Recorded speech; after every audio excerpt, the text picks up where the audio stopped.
Little Miss Tiny, A Little Miss Book by Roger Hargreaves.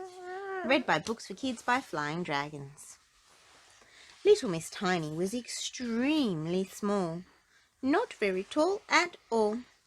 She was so very tiny she didn't live in a house. Do you know where she lived? In a mouse hole in the dining room of Home Farm. She had made the mouse hole quite comfortable, really, and luckily there weren't any mice, because the farm cat had chased them all away.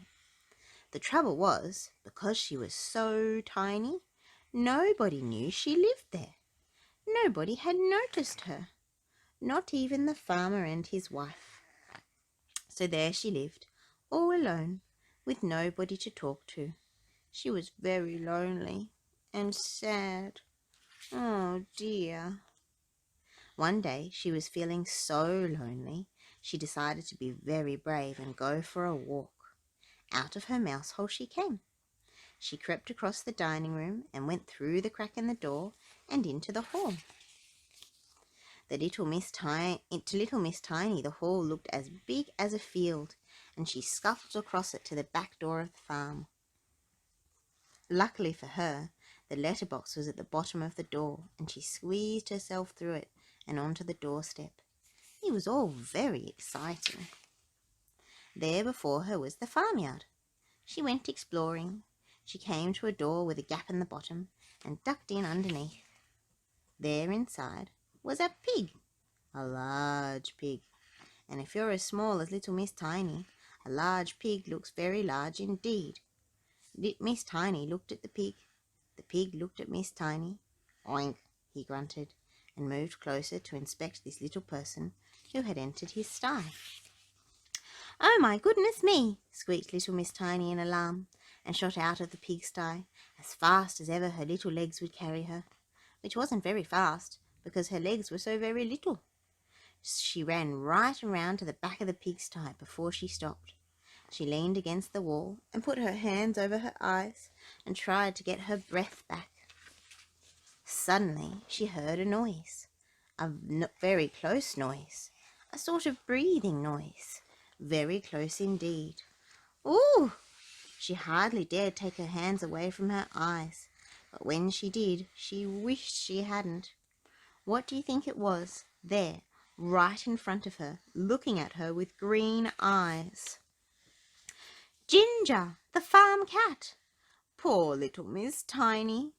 Ginger grinned, showing his teeth.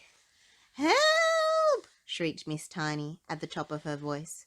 "Oh, somebody please help!"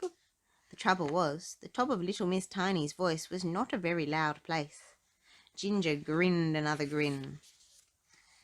Every day Mr. Strong went to Home Farm to buy some eggs. He liked eggs, lots of them. That day he was walking home across the farmyard when he heard a very tiny squeak. He stopped. There it was again, round the corner. He looked round the corner and saw Ginger and poor trapped little Miss Tiny. "Shoo!" said Mr. Strong to Ginger, and picked up little Miss Tiny very gently. "Hello," he said. "Who are you?" I'm Miss Tiny." "You are, aren't you?" smiled Mr. Strong. "Well, if I was as tiny as you, I wouldn't go wandering around large farmyards."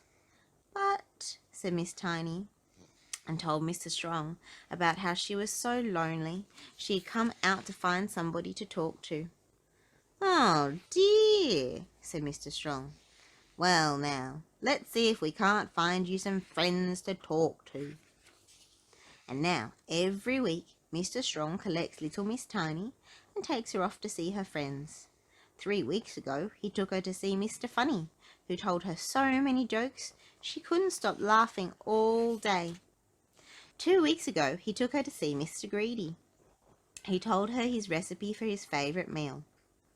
"But that's much, much, much too tiny for little me," she laughed. Mr. Greedy grinned. "For you," he said, "divide by 100. Last week Mr. Strong took her to see Mr. Silly, and Mr. Silly showed her how to stand on your head. "That's very silly," giggled little Miss Tiny. "Thank you," replied Mr. Silly modestly.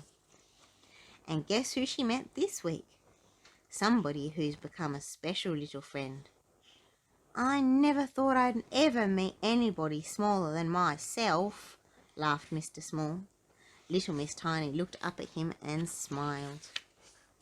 You wait till I grow up, she said. If you enjoyed this book, please do hit subscribe. We'd love to share lots more Little Miss and Mr. Men and lots of other kinds of books with you too.